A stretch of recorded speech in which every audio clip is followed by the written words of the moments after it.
ஓசூர் கருத்து கேட்பு கூட்டத்தில் கருத்துக்கள் கூறப்பட்டன, கேட்கப்பட்டனவா என்பதுதான் கேள்வி. ஓசூர் பத்தலவள்ளியில் புதிய பேருந்து நிலையம் கட்டப்பட்டு வருகிறது. பேருந்துகள் மற்றும் மக்கள் பேருந்து நிலையத்தினுள் வந்து செல்வதற்காக சுமார் 38 கோடி ரூபாய் மதிப்பீட்டில் 1.25 கிலோமீட்டர் நீளத்திற்கு பாலம் கட்டுவதற்கான பணி கடந்த 2 நாட்களுக்கு முன்பு துவங்கியது. பொதுமக்களுக்கு பாதிப்பு ஏற்படாத வகையில் எவ்வாறு பால கட்டுமான பணிகளை மேற்கொள்வது என்பது குறித்து பொதுமக்களிடம் கருத்து கேட்பு கூட்டம் இன்று மாலை 4 மணி அளவில் சிப்காட் 2 அமைந்துள்ள போர்ட் கூட்டரங்கில் நடைபெற்றது.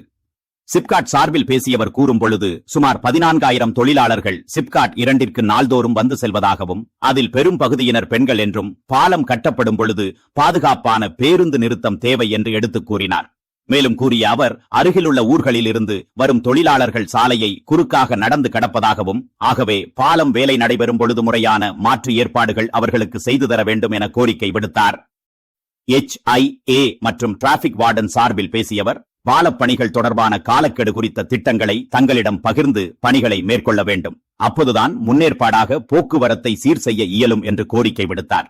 தன்னார்வலர் லட்சுமணன் பேசும் பொழுது, நீளமான வண்டிகள் வரும் ஆண்டுகளில் அறிமுகப்படுத்தப்பட்டால் இப்பொழுது உள்ள பாலத்திட்டத்தின்படி கொடுக்கப்பட்டுள்ள டர்னிங் ரேடியஸ் போதுமானதாக இல்லை என்பதை குறிப்பிட்டார். சமூக ஆர்வலர் சுபாஷ் குறிப்பிடும் பொழுது, பாலம் கட்டுபவர்கள் முதலில் தூண்களைத்தான் கட்டுவார்கள். ஆனால் தேசிய நெடுஞ்சாலை ஆணையம் கழிவுநீர் ஓடை பணிகளை துவங்கியிருப்பது வியப்பளிப்பதாக கூறினார். மேலும் ஏராளமான சிறப்பான கருத்துக்கள் முன்வைக்கப்பட்டன.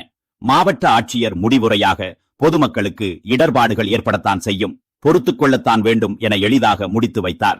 தயவு செய்து கண்ணை துடைத்துக் கொள்ளுங்கள். கூட்டம் நடைபெற்றதற்கான அடிப்படை குறித்து உட்பொருள் காண வேண்டாம்.